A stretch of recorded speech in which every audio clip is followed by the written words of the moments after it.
ഇവിടെ മനുഷ്യനൊരു ശക്തമായ പോരാട്ടത്തിന് തയ്യാറെടുപ്പെടുക്കേണ്ടിയിരിക്കുന്നു. മനുഷ്യരായ നാം ഒരു വലിയ ശക്തമായ പോരാട്ടത്തിന് ഒരുങ്ങിയേ പറ്റൂ. ഏതാണ് ആ പോരാട്ടം എന്നറിയുമോ?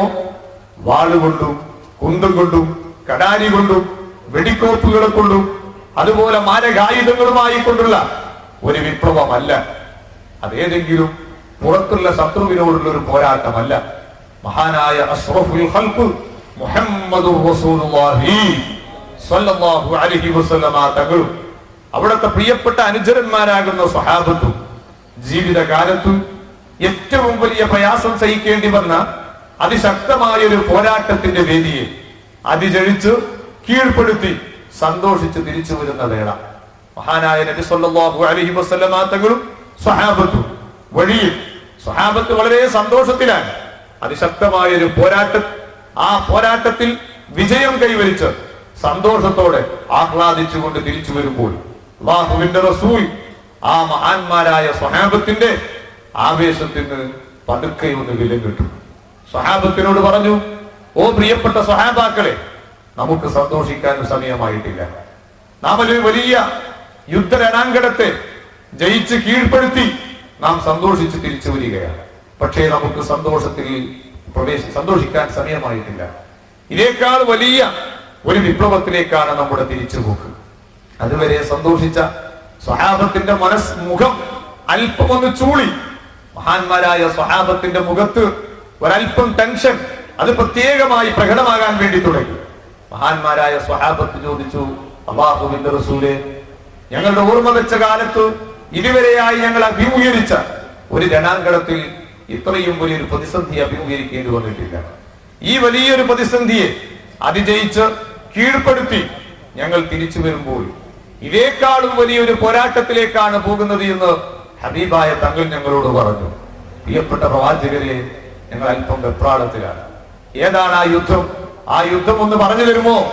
മഹാനായ അഷ്റഫുൽ ഖൽഖ് സ്വല്ലല്ലാഹു അലൈഹി വസല്ലമ തങ്ങൾ പഠിപ്പിച്ചു, സ്വഹാബത്തെ, അത് വാളുകൊണ്ടുള്ള യുദ്ധമല്ല, അത് കുന്തം കൊണ്ടുള്ള യുദ്ധമല്ല, കടാരിയുമായുള്ള ഒരു പോരാട്ടമല്ല, അതേതെങ്കിലും പുറത്തുള്ള ഒരു ശത്രുവിനോടുള്ള പോരാട്ടമല്ല. മഹാനായ അഷ്റഫുൽ ഖൽഖ് സ്വല്ലല്ലാഹു അലൈഹി വസല്ലമ തങ്ങൾ പഠിപ്പിക്കുന്നു, വലിയൊരു പ്രതിസന്ധി നടന്ന പോരാട്ടത്തിലേക്ക് നാം തിരിച്ചു പോവുകയാണ്. ഏതാണ് ആ പോരാട്ടം എന്നറിയുമോ? ജിഹാദുൻ നഫ്സ്, സ്വന്തം ശരീരത്തോടുള്ള വിപ്ലവമാണ്, സ്വന്തം ശരീരത്തോടുള്ള പോരാട്ടമാണെന്ന് നബിയുനാ മുഹമ്മദുർ റസൂലുള്ളാഹി സ്വല്ലല്ലാഹു അലൈഹി വസല്ലം മറുപടി പറഞ്ഞു. ആ വിപ്ലവത്തിന് പ്രവാചക ശ്രേഷ്ഠൻ സ്വല്ലല്ലാഹു അലൈഹി വസല്ലം ഒരു വലിയ പേരും കൊടുത്തു, ജിഹാദുൻ അക്ബർ. അതാണ് ഏറ്റവും വലിയ യുദ്ധം എന്ന്. ആ യുദ്ധത്തിന് തയ്യാറെടുക്കാൻ ഈ ഉമ്മത്ത് തയ്യാറാകേണ്ടിയിരിക്കുന്നു. ആ യുദ്ധത്തിന് വേണ്ടി തയ്യാറെടുക്കാൻ നാം ഒന്ന് പ്രതിജ്ഞ ചെയ്യേണ്ടിയിരിക്കുന്നു. ആഗോളതലത്തിൽ അഭിമാനത്തിന്റെ പര്യായങ്ങളായി ഉയരാനും വളരാനും എല്ലാ അർത്ഥത്തിലും യോഗ്യത നേടുന്ന മുസ്ലിം ഉമ്മത്ത് സർവരാരും അവഗണിക്കപ്പെടുകയും സർവരാരും പിന്തള്ളപ്പെടുകയും ചെയ്യുന്ന ഒരു പ്രയാസകരമായ പിന്നോക്കാവസ്ഥയിലേക്ക് നാം നീങ്ങിക്കൊണ്ടിരിക്കുകയാണ്. വിദ്യാഭ്യാസ മേഖലയിലുള്ള പുരോഗതിയുടെ പോരായ്മയാണ് നാമെന്ന്, നമ്മുടെ പിന്നോക്കാവസ്ഥയുടെ പ്രശ്നമെന്ന് ഒരു കാലഘട്ടത്തിൽ നാം കാരണം കണ്ടെത്തിയപ്പോൾ ആ വിഷയത്തിൽ നമുക്ക് മുന്നോട്ട് പോകാൻ കഴിയും. സാമ്പത്തിക പിന്നോക്കമാണ് നമ്മുടെ യഥാർത്ഥ പിന്നോക്കാവസ്ഥയുടെ കാരണമെന്ന് കണ്ടെത്തിയപ്പോൾ ആ വിഷയത്തിൽ നമുക്ക് മുന്നോട്ട് പോകാൻ വേണ്ടി കഴിയും.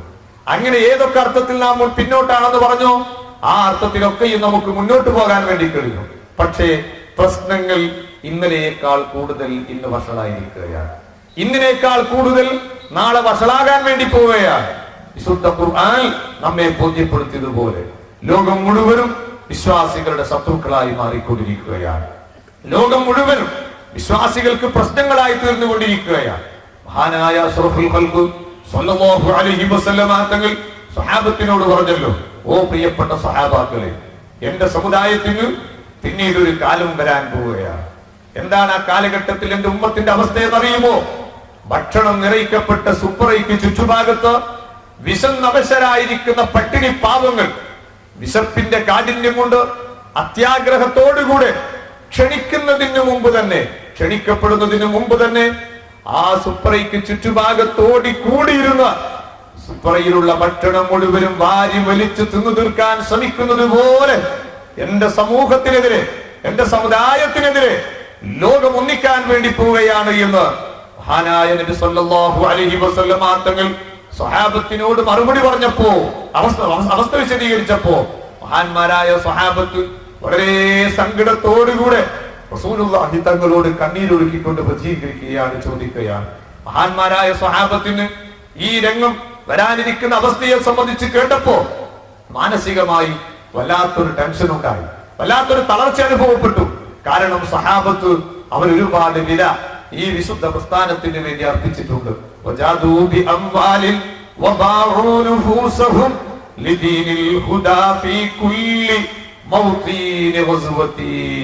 ശരീരം വേണോ പ്രവാചകരെ ശരീരം, സമ്പത്ത് വേണോ നബിയെ സമ്പത്ത്, എല്ലാം ത്യജിക്കാൻ തയ്യാറെന്ന് പറഞ്ഞ് ഹബീബിന്റെ പിന്നിൽ പാറ പോലെ ഉറച്ചു നിന്നവർ. വസൽ ഹുനൈനം വസൽ ബദ്റം വസൽ ഉഹുദാ അൽവാഅ തഅദീബിഹിം വൽ ഹത്ഫ കൈഫ ജറാ ഹുമുർ റിജാലു ബല ഹുമുൽ ജിബാലു ബല കദരി ഫീഹിം മത്തിൽ ബൽ സാദത്തുൽ കുബറാ. പ്രതിസന്ധിയുടെയും പ്രയാസത്തിന്റെയും ഘട്ടത്തിൽ ഹബീബായ നബി മുഹമ്മദ് റസൂലുള്ളാഹി സ്വല്ലല്ലാഹു അലൈഹി വസല്ലമ തങ്ങൾക്ക് പിന്നിൽ പാറ പോലെ മല പോലെ ഉറച്ചു നിന്ന് ശരീരവും സമ്പത്തും എല്ലാം അർപ്പിച്ചുകൊണ്ട് സംരക്ഷിച്ച് നിലനിർത്തി പോന്ന വിശുദ്ധ ഇസ്ലാം, ആ ഇസ്ലാമിനെ അംഗീകരിക്കുന്ന മുസ്ലിം ഉമ്മത്തിന് പിൽക്കാലത്ത് ഇതുപോലത്തെ ഒരു പ്രതിസന്ധി വരാനിരിക്കുന്നു, സംജാതമാകാൻ പോകുന്നു എന്ന് പറഞ്ഞപ്പോ സഹാബത്ത് വല്ലാതെ വിഷമിച്ചു. ഹബീബായ തങ്ങളോടുള്ള ചോദ്യം, ഞങ്ങളൊന്ന് എണ്ണത്തിൽ കുറഞ്ഞു പോയതാണോ പ്രവാചകർ ഈ പ്രശ്നത്തിന്റെ കാരണം? ഞങ്ങളൊന്ന് എണ്ണത്തിലോ വണ്ണത്തിലോ പിന്നോട്ട് പോയതാണോ പ്രശ്നത്തിന്റെ കാരണം? പ്രവാചകർ സല്ലല്ലാഹു അലൈഹി വസല്ലമ തങ്ങൾ പ്രതികരിക്കുന്നു, ബൽ അൻതും കസീർ. അന്ന് നിങ്ങൾ എണ്ണത്തിൽ കുറവല്ല, എണ്ണത്തിൽ നിങ്ങൾ വളരെ കൂടുതലാണ്. ബൽ അൻതും കസീർ, അന്ന് നിങ്ങൾ എണ്ണത്തിൽ വളരെ കൂടുതലാണ്. നിങ്ങളുടെ എണ്ണം കുറഞ്ഞു എന്നുള്ളത്, നിങ്ങൾ ന്യൂനപക്ഷമായി എന്നുള്ളത് നിങ്ങളുടെ പ്രശ്നത്തിന്റെ പ്രയാസത്തിന്റെ പ്രതിസന്ധിയുടെ കാരണമേ അല്ല. അല്ലാഹുവിന്റെ റസൂൽ നാം അനുഭവിക്കുന്ന പ്രശ്നത്തിന്റെയും നമുക്കെതിരെ എല്ലാം ഒന്നിക്കുന്ന ഒരു അവസ്ഥ വരുന്നതിന്റെ കാരണത്തെ സംബന്ധിച്ച് ഹബീബായ തങ്ങൾ പഠിപ്പിച്ചത്,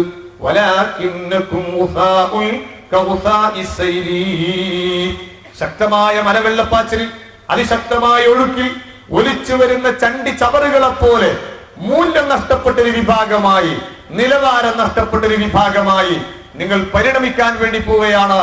അതാണ് നിങ്ങൾ അനുഭവിക്കുന്ന പ്രശ്നത്തിന്റെ അടിസ്ഥാനപരമായ കാരണമെന്ന് നബിയുനാ മുഹമ്മദ് റസൂലുള്ളാഹി. അതിശക്തമായ ഒരു മലവെള്ളപ്പാച്ചിൽ, അതിശക്തമായ ഒരു ജലത്തിന്റെ ഒഴുക്ക്, പുഴകളിലും തോടുകളിലുമൊക്കെ നന്നായി വെള്ളം കയറിയിരിക്കുന്നു, പിടിച്ചു നിൽക്കാൻ കഴിയാത്ത രീതിയിലുള്ള ഒഴുക്കാണ്. ആ അനുഭവപ്പെടുന്ന ഒഴുക്കിലേക്ക് നമ്മുടെ ദൃഷ്ടി ഒന്ന് ഓടിച്ചാൽ നമുക്ക് കാണാൻ കഴിയും, ആ ഒഴുക്കിൽ പലതും ഇങ്ങനെ ഒഴുകി വരുന്നത് കാണാം. അതിൽ ചത്ത പശുവുണ്ടാകാം, ചിലപ്പോൾ ആടുണ്ടാകാം, ചിലപ്പോൾ ചത്ത കോഴിയുണ്ടാകാം, തേങ്ങയുണ്ടാകാം, മാങ്ങയുണ്ടാകാം, അതുപോലെ തന്നെ കാഷ്ടമുണ്ടാകാം, പലതും ഉണ്ടാകാം. നല്ലതും നല്ലതല്ലാത്തതുമായ പലതും ഒന്നിച്ചുകൂടി ഒഴുകി വരികയാണ്. പക്ഷെ ആ ഒഴുകി വരുന്ന വസ്തുക്കളിൽ നല്ലതിനെ നോക്കി ചീത്തയുടെ കൂടെ ഒഴുകി വരുന്ന നല്ലതിനെ എങ്ങനെയെങ്കിലും തട്ടിപ്പിടിക്കാൻ നാം ആരും ശ്രദ്ധിക്കാറില്ല. നല്ല പഴുത്ത മാങ്ങ ഒരു പശു കാട്ടത്തിനോടൊന്നിച്ച് അല്ലെങ്കിൽ ഒരു മനുഷ്യന്റെ കാട്ടത്തോടൊന്നിച്ച് ഒഴുകി വരുന്ന രംഗം കണ്ടാൽ ആ മാങ്ങ നമുക്കെടുത്ത് ഭക്ഷിക്കാമെന്ന് ആരും ആഗ്രഹിക്കാറില്ല. അത് മലീമസമായ ഒരു വസ്തുവിനോട് ഒട്ടിപ്പിടിച്ചൊരു വസ്തു എന്ന് പരിഗണിച്ചുകൊണ്ട് നാം അതിനെ പരിഗണിക്കാതെ തള്ളുകയാണ്. ഈ രീതിയിൽ നല്ലതും ചീത്തയും വേർതിരിക്കാൻ കഴിയാത്ത രീതിയിൽ ഈ ഉമ്മത്ത് നന്മയുടെ മുന്നിലുണ്ടാകും, തിന്മയുടെ മുന്നിലുണ്ടാകും, നല്ലവരും മോശപ്പെട്ടവരും എല്ലാം ഒന്നിച്ചുണ്ടാകും. ഈ രീതിയിൽ വിഭജിക്കാൻ പറ്റാത്ത, മാറി മാറി മാറി മാറി പരിഗണിക്കാൻ പറ്റാത്ത രീതിയിലുള്ള ഒരു എന്തെന്നില്ലാത്തൊരു വലിയൊരവസ്ഥ ഈ സമുദായത്തിന് പിടിപെടാൻ പോവുകയാണെന്ന് മഹാനായ മുഹമ്മദ് റസൂലുള്ളാഹി. മറ്റൊരു ഹദീസിൽ കാണാം, ആ കാലഘട്ടത്തിൽ മുസ്ലിം ഉമ്മത്ത് എല്ലാ അർത്ഥത്തിലും അവരൊന്നിച്ച് കൂടിക്കുറഞ്ഞ അന്തരീക്ഷമായിരിക്കും. ഫശബ്ബക റസൂലുള്ളാഹി സ്വല്ലല്ലാഹു അലൈഹി വസല്ലം ബൈന അസ്വാബിഹി. അല്ലാഹുവിന്റെ റസൂൽ അവിടത്തെ കൈവിരലുകൾ ഇതുപോലെ കൂട്ടിപ്പിടിച്ചു. എന്നിട്ട് പറഞ്ഞു, ഹക്കിന്റെയും ബാത്തിലിന്റെയും അഹ്ലുകാർ, നന്മയുടെയും തിന്മയുടെയും അഹ്ലുകാർ, വേണ്ടുന്നതിന്റെയും വേണ്ടാത്തതിന്റെയും ആൾക്കാർ ഇതുപോലെ ഒരുമിച്ച് കൂടുന്ന കാലഘട്ടമായിരിക്കുമെന്ന് മറ്റൊരു ഹദീസിൽ ഹബീബായ നബി സല്ലല്ലാഹു അലൈഹി വസല്ലം തങ്ങൾ പഠിപ്പിച്ചത് കാണാം. നന്മയെയും തിന്മയെയും വേർതിരിക്കാൻ കഴിയാത്തൊരവസ്ഥ, നല്ല മനുഷ്യന്മാരെയും ചീത്ത മനുഷ്യന്മാരെയും വേറെ വേറെ മനസ്സിലാക്കാൻ ഒരവസ്ഥ, ഈ രീതിയിലുള്ള ഒരു സമ്മിശ്രമായ ഒരു കൂട്ടായ്മ, സമ്മിശ്രമായിരിക്കുന്ന ഒരവസ്ഥ ഈ സമുദായത്തെ പിടികൂടുമ്പോൾ നിങ്ങളുടെ നിലവാരം മറ്റുള്ളവർക്ക് കണ്ടെത്താൻ കഴിയാതെ അവസാനം പരിപൂർണമായി എല്ലാ മുസ്ലിമീങ്ങൾക്കെതിരെയും ശത്രുതാപരമായ ഒരു നീക്കത്തിന് ലോകം തയ്യാറാകുന്ന ഒരവസ്ഥ വരുമെന്ന് വിശ്വഗുരു മുഹമ്മദ് റസൂലുള്ളാഹി സ്വല്ലല്ലാഹു അലൈഹി വസല്ലം തങ്ങൾ പഠിപ്പിച്ചെങ്കിൽ എന്റെ പ്രിയപ്പെട്ട സഹോദരന്മാരെ, ആ ഒരവസ്ഥയിലേക്ക് നാം നീങ്ങിക്കൊണ്ടിരിക്കുകയാണ്. നിസ്കരിക്കാൻ 5 വക്ത് ജമാഅത്തിന് പള്ളിയുടെ അവ്വൽ സഫിലുണ്ടാകും. നമ്മുടെ അവസ്ഥ അതല്ലേ? പതിയ കാരണവന്മാരുടെ അവസ്ഥ എന്താണ്? ഞാൻ കാരണവന്മാരെ കുറ്റം പറയുന്നില്ല. പഴയ കാലത്തൊക്കെ പള്ളിയിൽ നിസ്കരിക്കാൻ ആളെ കിട്ടൽ വളരെ കുറവാണ്. എന്നിട്ട് കാരണവന്മാരിങ്ങനെ വല്ലാതെ ചീത്ത പറഞ്ഞിരുന്നു. ഇപ്പൊ നിസ്കരിക്കാൻ പള്ളിയിൽ ആളെ കൊള്ളാഞ്ഞിട്ട് പഴയ പള്ളികളൊക്കെ ഇങ്ങനെ പൊളിച്ച് വലിയ വലിയ പള്ളികളാക്കിക്കൊണ്ടിരിക്കുകയാണ്. പഴയ കാലത്ത് പള്ളിയിലേക്ക് കയറാൻ വിമിഷ്ടം കാണിച്ചിരുന്ന ചെറുപ്പക്കാരൻ ഇന്ന് പള്ളിയിലേക്ക് നിസ്കരിക്കാൻ പോവുക എന്നുള്ളത് അവർക്ക് ആവേശമായി മാറിയിരിക്കുകയാണ്. പക്ഷേ പഴയ കാലത്ത് നിസ്കരിച്ച നല്ല മനുഷ്യന്മാരിൽപ്പെട്ട ഒരു മനുഷ്യന്റെ നിസ്കാരത്തിന്റെ മൂല്യം ഇന്നത്തെ 1000 മനുഷ്യന്റെ നിസ്കാരത്തിൽ പ്രകടമാകുന്നില്ല എന്നതല്ലേ സത്യം? അതാണ് യാഥാർത്ഥ്യം. നിസ്കാരത്തെ സംബന്ധിച്ച് വിശുദ്ധ ഖുർആൻ പഠിപ്പിച്ചത് എന്തേ? ഇന്ന സ്വലാത്ത തൻഹാ അനിൽ ഫഹ്ശാഇ വൽ മുൻകർ. നിസ്കാരം എന്ന് പറയുന്നത് മനുഷ്യനെ എല്ലാ മോശപ്പെട്ട പ്രവണതകളെ തൊട്ടും തടഞ്ഞു നിർത്തുമെന്നാണ്. പക്ഷേ ഇന്ന് എല്ലാ മോശത്തിന്റെയും മുമ്പിൽ ആരാണ്? നമ്പർ 1 നിസ്കാരക്കാരനാണ്. നിസ്കരിക്കുന്നവനായ എല്ലാ തോന്നിവാസത്തിന്റെയും മുന്നിൽ അല്ലേ നിഷേധിക്കാൻ കഴിയോ? ഞാൻ എന്റെ പ്രിയപ്പെട്ട കാരണവന്മാരോട് ചോദിക്കുന്നു, 5 നേരം നിസ്കരിക്കാൻ അള്ളാഹുവിന്റെ പള്ളിയിൽ മെഹ്റാബിനോട് ചേർന്ന് മിമ്പറിയുടെ അടുക്കലായിട്ട് അവ്വൽ സഫിൽ നിസ്കരിക്കുന്ന വ്യക്തി നിസ്കരിച്ച് സലാം വീട്ടി ദിക്റും ദുആവും കഴിഞ്ഞു തൊട്ടടുത്ത പണി എന്താ? നേരെ പള്ളിയുടെ കൊലായിൽ വന്നു. എന്നിട്ടോ ഉള്ള ആലിമീകളെ മുഴുവനും ചീത്ത പറഞ്ഞു, ഉള്ള എല്ലാ സാദാത്യങ്ങളെയും കുറ്റം പറഞ്ഞു, നാട്ടിൽ വേണ്ടുന്നതും വേണ്ടാത്തതുമായ എല്ലാ ഫിത്നയ്ക്കും നേതൃത്വം നൽകി. നിഷേധിക്കാൻ കഴിയുമോ? ഖുർആൻ പറയുന്നു, യഥാർത്ഥ നിസ്കാരക്കാരൻ തൻഹാരിൽ ഫഹ്ശാഇ വൽ മുൻകർ, അവന്റെ പ്രവർത്തനങ്ങളിൽ മോശപ്പെട്ടതൊന്നും പ്രകടമാകാൻ പാടില്ല. നിസ്കാരത്തിന്റെ മൂല്യം അതാണ്. പക്ഷേ നിസ്കരിക്കുന്ന മനുഷ്യൻ നേരെ പള്ളിയിൽ നിന്ന് പുറത്തിറങ്ങിയാൽ ആദ്യം പള്ളിയിൽ ഉസ്താദിനെ 2 കുറ്റം പറഞ്ഞു, പിന്നെ മുതഅല്ലിമീങ്ങളെ 2 മോശം പറഞ്ഞു, പിന്നെ മുഅല്ലിമീങ്ങളെ 4 കുറ്റം പറഞ്ഞു, അവസാനം എന്തെങ്കിലും നല്ലത് ചെയ്യുന്നവരുണ്ടെങ്കിൽ അവരെല്ലാവരെയും കുറ്റം. ഇങ്ങനെ വേഗം നിസ്കരിച്ച് അന്നിസ്കരിച്ച് കിട്ടുന്ന കൂലി അങ്ങനെ തന്നെ മറ്റുള്ളവർക്ക് കൊടുക്കാൻ വേണ്ടി പോകുന്ന ഒരു സ്വഭാവം, ഇതല്ലേ ഇന്ന് നമ്മുടെ നിസ്കാരത്തിലുള്ളത്? ഞാൻ ചോദിക്കുന്നു എന്റെ പ്രിയപ്പെട്ട ചെറുപ്പക്കാരോട്, നിസ്കാരം ചില ആൾക്കൊക്കെ സ്റ്റഡി ക്ലാസ് നിൽക്കാരാ. ചില ആളുകൾക്ക് ഇന്ന് അവിടെ എത്തി സംഘടനയിൽ മെമ്പർഷിപ്പ് കിട്ടണമെങ്കിൽ ആദ്യത്തെ ഷർത്ത് 5 നേരത്തെ നിസ്കാരം ജമാഅത്തിൽ പങ്കെടുക്കുമെന്ന് എഴുതി ഒപ്പിട്ടേണമെന്നാണ്. അങ്ങനത്തെ ആൾക്ക് ഇങ്ങോട്ട് വരാൻ പാടുള്ളൂ എന്നാണ്. മുസ്ലിം ആവുമ്പം കൂടി ആ ഷർത്ത് വെച്ചിട്ടുണ്ടാവില്ല. എന്നാൽ സംഘടനയിലേക്ക് വരുമ്പോ ഏതായിരിക്കും ഷർത്ത്? 5 നേരം കൃത്യമായി ജമാഅത്തിന് പങ്കെടുത്തോളണം, ഇല്ലെങ്കിൽ സംഘടനയിൽ നിന്ന് പുറത്താണ്. ഈ ചെറിയ നിസ്കരിക്കുന്നത് പഠിച്ചവനിക്ക് വേണ്ടിയിട്ടോ സംഘടനയ്ക്ക് വേണ്ടിയിട്ടോ? നിങ്ങൾ ആലോചിച്ച് നോക്കി. നിസ്കാരത്തിന് മുമ്പിലുണ്ടാകും, കുരുത്തക്കേടിന്റെ വിഷയത്തിലോ അതിനു മുമ്പിലുണ്ടാകും. ഈ നിസ്കാരത്തിന്റെ മൂല്യം നമ്മിൽ കാണാനില്ല. നിസ്കാരത്തിന്റെ മൂല്യം പ്രകടമാകാതെ നിസ്കാരം എന്ന് പറയുന്ന ആ മഹത്തായ ഇബാദത്ത് ഒരു ബഹിർപ്രകടനമായി മാറിയപ്പോൾ നമുക്ക് പൂർവീകന്മാരുടെ മാന്യത പുറത്ത് ജീവിക്കാൻ കഴിഞ്ഞിട്ടില്ല എന്നതാണ് സത്യം. ഏത് നല്ല കാര്യം എടുത്ത് പരിശോധിച്ചോ നമ്മുടെ അവസ്ഥ എന്താണ്? വെള്ളിയാഴ്ച പള്ളിയിൽ പള്ളി പരിപാലന കമ്മിറ്റിയുടെ നമ്പർ 1 മെമ്പർ ആയിരിക്കും, എല്ലാ പിരിവിന്റെയും മുമ്പിൽ ഉണ്ടായിരിക്കും, ഒക്കെ ജോറാണ്. വെള്ളിയാഴ്ച ജുമാ നിസ്കാരം കഴിഞ്ഞ് വന്ന മുത്തഅല്ലിമിന് പറയാൻ വന്ന മുത്തഅല്ലിമിന് എങ്ങനെയെങ്കിലും ചില കാശും പിരിച്ചു കൊടുത്തിട്ടുണ്ടാകും. മൂപ്പര് പള്ളിയിൽ നിന്ന് ഇറങ്ങിയിട്ട് നേരെ പോയത് വീട്ടിലെത്തിയാൽ അടുത്തടി എവിടെയെങ്കിലും സിനിമാ തിയേറ്റർ ഉണ്ടോ? ഉച്ചയ്ക്ക് ശേഷം മൂപ്പർക്കൊന്ന് കാണാതാവൂല. ഇപ്പൊ പിന്നെ കാശ് കൊടുത്തിട്ട് പുറത്തു പോകേണ്ട ആവശ്യമില്ല. സെൻട്രൽ ഹാളിലേക്ക് സിനിമാ തിയേറ്റർ ഇങ്ങോട്ട് കടന്നു വന്നതുകൊണ്ട് ഇങ്ങോട്ട് മൂപ്പര് ഉച്ചക്കത്തെ ചോറും തിന്ന് വെള്ളിയാഴ്ച ദിവസമാണ് റാഹത്തിലൊന്ന് ഭക്ഷണമൊക്കെ കഴിച്ച് വീട്ടിന്റെ സെൻട്രൽ ഹാളിൽ ഇരുന്ന് TV എന്ന് പറയുന്ന വസ്തുവിന്റെ സ്വിച്ചും ഓൺ ചെയ്ത് വെച്ച് അദ്ദേഹവും തന്റെ ഭാര്യയും മക്കളും ഒന്നിച്ചിരുന്ന് കാണുകയാണ് അശ്ലീല സിനിമകൾ, അശ്ലീലങ്ങളാണ് കാണുന്നത്. എവിടെയാണ് എന്റെ പ്രിയപ്പെട്ട വിശ്വാസികളെ? മഹാനായ അഷ്റഫുൽ ഖൽഖ് സ്വല്ലല്ലാഹു അലൈഹി വസല്ലം പഠിപ്പിക്കുന്നു, നന്മയുടെയും തിന്മയുടെയും സമ്മിശ്ര രൂപമായി മാറുകയാണ് ആ കാലഘട്ടത്തിലുള്ള മുസ്ലിം. നന്മയിൽ മാത്രം ഉറച്ചു നിൽക്കണമെന്ന ധാരണ അവനുണ്ടാകില്ല. നല്ലതൊരു ഭാഗത്ത് ചെയ്യുന്നുണ്ടാകാം, ആ നല്ലതിനെ അതേക്കാൾ എത്രയോ നഷ്ടപ്പെടുത്തത്തക്ക രീതിയിലുള്ള തിന്മകളും അവൻ മനഃപൂർവ്വം ചെയ്യുന്നവരായിരിക്കും. നല്ലതിന്റെയും ചീത്തയുടെയും ആളുകൾ സംഘടിക്കുന്നത് കാണാം. പഴയ കാലത്ത് എപ്പോഴും നന്മക്ക് വേണ്ടി മാത്രം ഒരുമിച്ച് കൂടിയവരായിരുന്നു. മഹാനായ അഷ്റഫുൽ ഖൽഖ് സ്വല്ലല്ലാഹു അലൈഹി വസല്ലം പഠിപ്പിച്ചു, അലൈക്കും ബിൽ ജമാഅ ഫഇന്ന യദല്ലാഹി അലൽ ജമാഅ. നിങ്ങൾ സംഘടിതമായി പ്രവർത്തിക്കണം. അല്ലാഹുവിന്റെ സഹായം സംഘടനകൾക്കാണ്, സംഘടനാ പ്രവർത്തനത്തിനാണ്, സംഘടിതമായി പ്രവർത്തിക്കുന്നവർക്കാണ്. മഹാനായ അഷ്റഫുൽ ഖൽഖ് സ്വല്ലല്ലാഹു അലൈഹി വസല്ലം പഠിപ്പിച്ചു.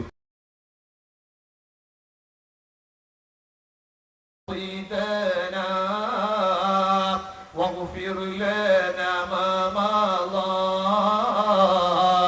يا واسع الكرم مولاي صل وسلم دائما ابدا على حبيبك خير الخلق كلهم. അധിപനായ റബ്ബേ, സാധുക്കളായ ഞങ്ങൾ ഈ കൊച്ചു ഭൂമിയിൽ വെച്ച് ഞങ്ങൾ ചൊല്ലിയ സ്വലാത്തുകൾ നീ സ്വീകരിക്കണേ റബ്ബേ. അങ്ങകലെ മദീന മുനവ്വറയിൽ കിടക്കുന്ന അഭിമന്യ ഗുരു മുഹമ്മദിനിൽ മുസ്തഫ ആ പരിശുദ്ധമായ ഹദറത്തിലേക്ക് നീ എത്തിക്കണേ അല്ലാഹ്. അവിടുത്തെ നോട്ടമുള്ള കൽബായി ഞങ്ങളുടെ കൽബ് നീ മാറ്റണേ റബ്ബേ. അവിടുത്തെ ഹുദൂർ കൊണ്ട് ഞങ്ങളുടെ എല്ലാ സദസ്സുകളും നീ ധന്യമാക്കണേ റബ്ബേ. അവിടുത്തെ ആശിഖീങ്ങളിൽ ഉൾപ്പെടുത്തണം റഹ്മാനേ. എന്റെ പ്രിയപ്പെട്ട സഹോദരന്മാരെ, മാന്യ സുഹൃത്തുക്കളെ, മഹാനായ നബി സല്ലല്ലാഹു അലൈഹി വസല്ലം സ്വർഗ്ഗം കൊണ്ട് സന്തോഷ വാർത്ത അറിയിച്ച അശ്റത്തുൽ മുബശ്ശിറുകളായ സ്വഹാബത്ത് അബൂബക്കർ സിദ്ദീഖിന്റെയും ഉമർ ഇബ്നുൽ ഖത്താബിന്റെയും ഉസ്മാൻ ഇബ്നു അഫ്ഫാനിന്റെയും അലി ഇബ്നു അബീ ത്വാലിബിന്റെയും റളിയല്ലാഹു തആല അൻഹും അജ്മഈൻ തുടങ്ങിയ മഹാന്മാരുടെയൊക്കെ സുന്ദരമായ പേരുകൾ അംഗീകരിച്ച ഒരുപാട് മുസ്ലിമീകൾ ആ കാലത്തിൽ കാണാൻ കഴിയും. കഴിഞ്ഞുപോയ പൂർവീകരായ ഒരുപാട് മഹതിമാർ, അവരുടെ സുന്ദരമായ പേരുകൾ അംഗീകരിച്ച ഒരുപാട് മുസ്ലിമാത്തുകളെ കാണാൻ വേണ്ടി കഴിയും. ലാ യബ്ഖാ മിനൽ ഇസ്ലാമി ഇല്ലാ ഇസ്മുഹു. ആ കാലഘട്ടത്തിൽ അങ്ങനെ കാണുന്ന പേരുകളല്ലാതെ ഇസ്ലാമിക വിശ്വാസങ്ങൾക്കും സംസ്കാരങ്ങൾക്കും ആചാരങ്ങൾക്കും വില നൽകുന്ന മുസ്ലിമിനെ കാണാനൊക്കില്ല. വലാ യബ്ഖാ മിനൽ ഖുർആനി ഇല്ലാ റസ്മുഹു. റബ്ബിന്റെ കലാമാകുന്ന വിശുദ്ധ ഖുർആൻ, ആ വിശുദ്ധ ഖുർആൻ ഗ്രന്ഥങ്ങളായി കുറെ പ്രകടമായി കാണുമെന്നല്ലാതെ, മുസ്ഹഫിന്റെ കോപ്പികൾ ഇഷ്ടം പോലെ കിട്ടുമെന്നല്ലാതെ, ആ ഖുർആനിന്റെ വരികൾ കാണാൻ കഴിയുമെന്നല്ലാതെ, ആ ഖുർആനിന്റെ വരികൾക്കിടയിലൂടെ ജീവിക്കുന്ന മുസ്ലിമിനെ കാണാൻ പറ്റില്ല. ഖുർആനിക വരികൾക്കിടയിലൂടെ ചലിക്കുന്ന മുസ്ലിമിനെ കാണാൻ കഴിയില്ല. മസാജിദുഹും ആമിറാ. ആ കാലഘട്ടത്തിൽ പള്ളികൾ വളരെ സുന്ദരമായി പരിപാലിക്കപ്പെട്ടിരിക്കും. മാണിക്യ കൊട്ടാരങ്ങളെ പോലത്തെ പള്ളികളായിരിക്കും. പക്ഷേ അത് നിസ്കാരത്തിന് വേണ്ടിയും നന്മക്ക് വേണ്ടിയും മാത്രമുള്ള കേന്ദ്രമാകില്ല. വഹിയ ഖറാബും മിനൽ ഹുദാ. സന്മാർഗത്തിൽ ഖറാബാണ്, ഫിത്നയുടെ കേന്ദ്രങ്ങളാണ്, ഫസാദിന്റെ കേന്ദ്രങ്ങളാണ്. പഴയകാലത്ത് പള്ളിയുടെ മിമ്പറ, ആ മിമ്പറയുടെ വലതുഭാഗത്തിനൊരു മാന്യതയുണ്ടായിരുന്നു പഴയകാലത്തെ മുസ്ലിമീങ്ങൾക്കിടയിൽ. ആ പള്ളിയുടെ മെഹ്റാബിനൊരു പ്രത്യേകതയുണ്ടായിരുന്നു. പള്ളികളിൽ വെച്ചുകൊണ്ട് നല്ലത് മാത്രമേ കേട്ടിരുന്നുള്ളൂ. പള്ളിയുടെ മിമ്പറയുടെ വലതുഭാഗത്ത് വെച്ച് എല്ലാ വെള്ളിയാഴ്ചയും ജനങ്ങൾക്ക് ദീനിന്റെ ഖൈറ് മാത്രം കേൾക്കാൻ പറ്റിയ സ്ഥലമായിരുന്നു. പക്ഷേ കാലം മാറിയപ്പോ ഇന്നെന്തായി എന്നറിയോ? പള്ളിന്റെ മിഹ്റാബ് അടക്കം ഫിത്നയുടെ കേന്ദ്രമായി മാറിക്കൊണ്ടിരിക്കുന്നു. മിമ്പറയുടെ വലതുഭാഗം അടക്കം മഹാന്മാരായ ആലിമീങ്ങളെ ചീത്ത പറയാനും മഹാന്മാരായ സാദാത്തികളെ കുറ്റം പറയാനും പരിശുദ്ധമായ ദീനിന്റെ ഖാദിമീകളെ അപകീർത്തിപ്പെടുത്താനും വേണ്ടിയുള്ള ഫിത്നയുടെ ഭാഗമാക്കി മാറ്റിക്കൊണ്ടിരിക്കുന്നു. നൂറ്റാണ്ടുകൾക്ക് മുമ്പ് മഹാനായ മുഹമ്മദ് മുസ്തഫ സല്ലല്ലാഹു അലൈഹി വസല്ലമ തങ്ങൾ ദീർഘവീക്ഷണത്തോടെ പ്രഖ്യാപിക്കുന്നു, വഹിയ ഖറാബും മിനൽ ഹുദാ. നന്മയുടെ കേന്ദ്രമായി മാത്രം നിലനിൽക്കേണ്ട പള്ളികൾ ആ കാലഘട്ടത്തിൽ ഹിദായത്തിന് തൊട്ട് ഖറാബായിരിക്കുമെന്ന് മഹാനായ വിശ്വഗുരു മുഹമ്മദ് റസൂലുള്ളാഹി സല്ലല്ലാഹു അലൈഹി വസല്ലം പഠിപ്പിക്കുന്നു. എന്റെ പ്രിയപ്പെട്ട മാന്യ സഹോദരന്മാരെ, ഇതല്ലേ ഇന്ന് നമുക്ക് മുന്നിൽ കണ്ടുകൊണ്ടിരിക്കുന്നത്? നാം ഒക്കെ നമ്മെ പറ്റി മുസ്ലിമാണെന്ന് പറയുന്നു, ഇസ്ലാമിന്റെ പേരംഗീകരിക്കുന്നു. പക്ഷേ എന്റെ കോലം കണ്ടിട്ട് എന്നെ പറ്റി മുസ്ലിമാണെന്ന് പറയാൻ പറ്റുമോ? നിങ്ങളുടെ രൂപം കണ്ട് നിങ്ങളെ പറ്റി മുസ്ലിമാണെന്ന് പറയാൻ പറ്റുമോ? നിങ്ങളുടെ സ്വഭാവം കണ്ട് മുസ്ലിമാണെന്ന് പറയാൻ പറ്റുമോ? നിങ്ങളുടെ സംസ്കാരം കണ്ട് മുസ്ലിമാണെന്ന് പറയാൻ പറ്റുമോ? പറയാനൊക്കില്ല. പേരിൽ മുസ്ലിം, പക്ഷേ വിശ്വാസങ്ങളിലും സംസ്കാരങ്ങളിലും മറ്റേതൊക്കെയോ വിഭാഗത്തെ അനുധാവനം ചെയ്ത് മറ്റേതൊക്കെയോ സംസ്കാരത്തെയും പരിഷ്കാരത്തെയും അംഗീകരിച്ച ഇസ്ലാമിക വിശ്വാസാചാരങ്ങൾക്ക് അനുഷ്ഠാനങ്ങൾക്ക് വില നൽകാത്തൊരു വിഭാഗമായി പോയി. അല്ലാഹു നമ്മെ കാത്തുരക്ഷിക്കട്ടെ. പക്ഷേ ഈ അവസ്ഥ ഇന്ത്യൻ മുസ്ലിമീങ്ങളിൽ പ്രത്യേകിച്ച് വളരെ പെട്ടെന്ന് പിടികൂടാൻ പോകുന്നു എന്ന് ഈ രാഷ്ട്രത്തിൽ കഴിഞ്ഞുപോയ പതിറ്റാണ്ട് കാലങ്ങളിൽ ഈ ഉമ്മത്തിന് ആത്മീയ നേതൃത്വം നൽകിയ മഹാന്മാരായ ആത്മീയ ഗുരുക്കളിൽ പ്രഗത്ഭൻ മമ്പുറം സയ്യിദ് അലവി തങ്ങൾ പതിറ്റാണ്ടുകൾക്ക് മുമ്പ് പ്രഖ്യാപിച്ചു പോയി, മക്കളെ, ഈ കേരളത്തിൽ അടക്കം ജീവിക്കുന്ന മുസ്ലിമീങ്ങൾക്ക് അതുവരെ നിലനിന്ന ഇസ്ലാമിക ബോധം വളരെ പെട്ടെന്ന് നഷ്ടപ്പെട്ടിട്ട് ഇസ്ലാമിക സംസ്കാരങ്ങളിൽ നിന്ന് വ്യതിചലിക്കുന്ന അവസ്ഥ വരാൻ പോകുന്നു. മഹാനായ മമ്പുറം തങ്ങൾ അതേ ഇന്ത്യൻ സ്വാതന്ത്ര്യ സമരത്തിന് വേണ്ടി പോരാട്ടം നടത്തിയ രാഷ്ട്ര സ്നേഹികളുടെ കൂട്ടത്തിൽപ്പെട്ട പ്രഗത്ഭനായ ഒരു മഹാനായിരുന്നല്ലോ. ഈ രാഷ്ട്രം ബ്രിട്ടീഷ് ആധിപത്യത്തിന്റെ കയ്യിൽ നിന്ന് മോചനം വാങ്ങിച്ചപ്പോ അതേ ഈ രാജ്യത്തെ കോളനി രാഷ്ട്രമായി പിടിച്ചു കെട്ടാൻ ശ്രമിച്ച അധിനിവേശ ശക്തികൾ എല്ലാ കെട്ടും കെട്ടി ഇവിടെ നിന്ന് പോകാൻ വേണ്ടി വിധിക്കപ്പെട്ടപ്പോ ഈ രാഷ്ട്രത്തിലുള്ള മുഴുവൻ മനുഷ്യരും സന്തോഷത്തോടെ ആഹ്ലാദിച്ചപ്പോ മമ്പുറം പള്ളിയുടെ മൂലയിലിരുന്നിട്ട് മഹാനായ മമ്പുറം തങ്ങൾ തന്റെ പ്രിയപ്പെട്ട സുഹൃത്ത് ഔക്കോയ മുസ്ലിയാരെ പിടിച്ചുകൊണ്ട് പറഞ്ഞല്ലോ, ഔക്കോയ മുസ്ലിയാരെ, സന്തോഷിക്കാൻ വകുപ്പായിട്ടില്ല.